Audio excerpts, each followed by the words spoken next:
Heating and air conditioning of public access buildings, like hotels, can account for more than half of the total energy expenditure.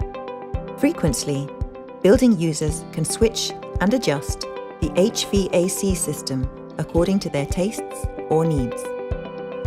Also, in some cases, it is possible to open the windows, and on occasions, this means that the windows are open while the HVAC system is working, resulting in an important and avoidable energy consumption.